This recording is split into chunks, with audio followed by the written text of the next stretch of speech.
with the Gestapo. Okay, so I'm back in the village. There were many bombings there.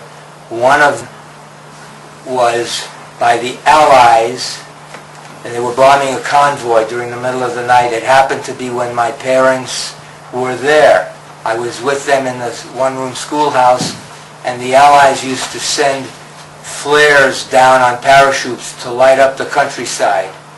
And one of those flares, after it extinguished, it fell on our roof, and I could see the parachute over the edge of the window, and I was terrified. I woke up in the middle of the night to all the bombing, and I was very scared. But my parents reassured me that it would be okay. But there were so many scary moments. The next day, you remember the parachute? And what we did with it? The men of the town went up on the roof, and they brought the parachute down. And what did you do with the parachute material? She was a dressmaker, a seamstress. She made shirts out of the parachute for the people of the town. Do you remember the war when the German Boy Scouts started to fight for the Nazis? No, I don't know. No, I can only tell you my experiences. And we had no television in those days. We had newsreels, but I was not aware of it. So by the end of August 1944, the Allied troops were in the process of liberating France. And in September, the American troops were stationed in northern Africa, and they started invading southern France and freeing southern France from the Germans who were escaping north. And we often saw convoys of Germans moving in that direction from the windows of where I lived with these people. And so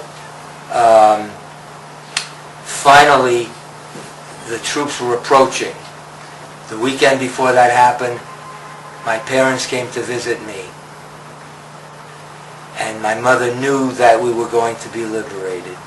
And it was shortly thereafter that I went back to them in Lyon. But she came up that weekend, and she had made me a French flag. The French flag is 3 stripes, red, white, and blue.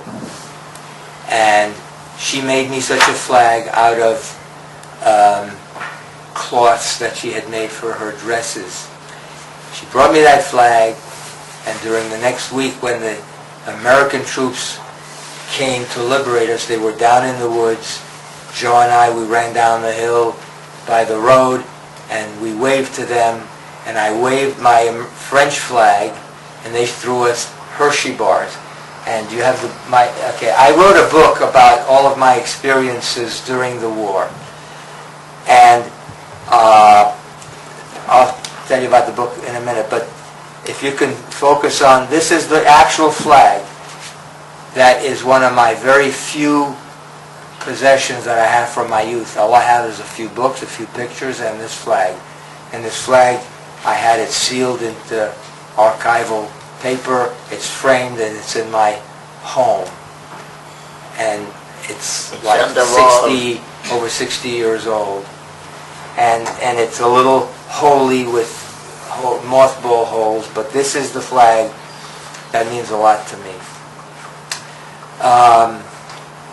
And so I waved the flag, they threw us Hershey bars, and very soon thereafter I went back to my parents. And I still went to school. Still didn't know I was Jewish, but all the bridges had been bombed. So you know how I got to school with other children? We went on a rowboat every day. Okay, so then my father had been able to get a job, but he and my mother thought we could do a lot better by going to Paris. So we left Lyon in 1944. We went to Paris.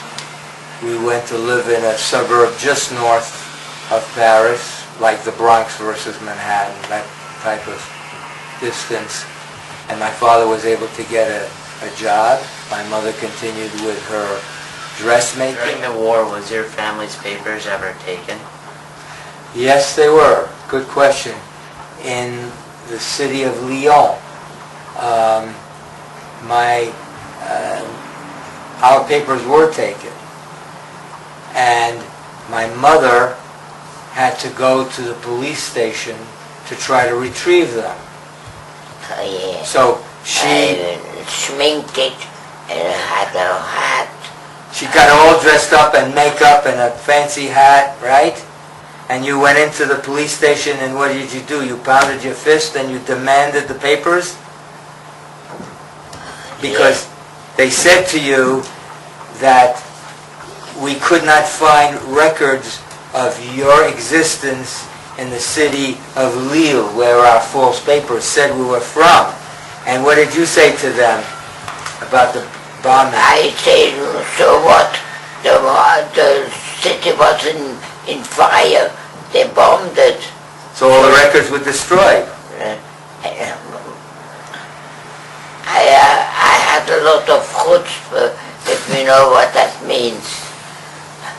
I had a lot of nerve to talk back.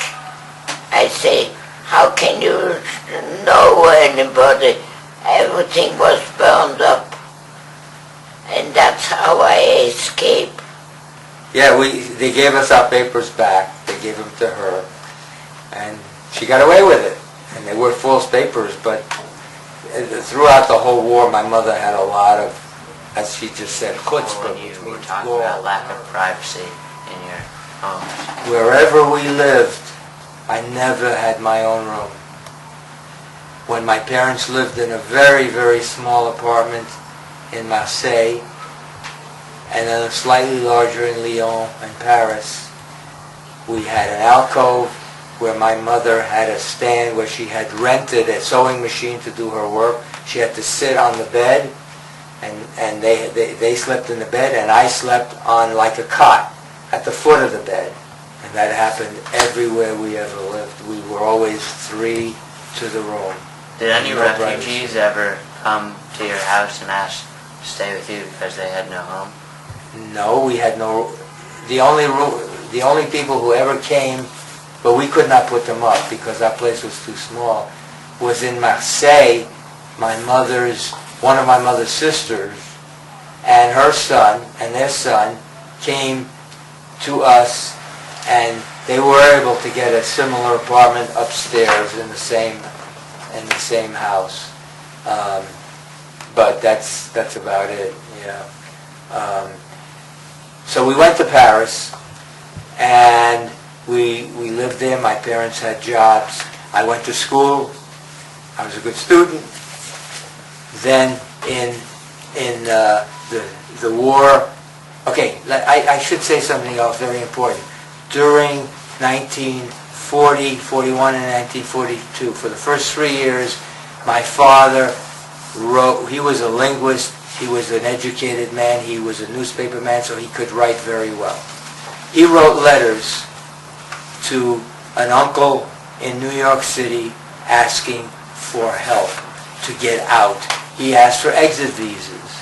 He asked for money. We have very little money, but mainly he asked for help with getting us out.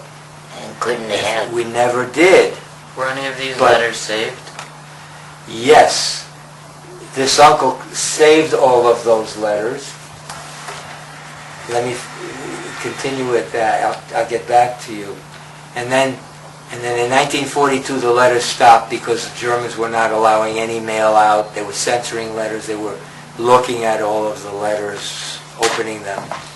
So then in 1944, when we were liberated, my father wrote a letter to the uncle.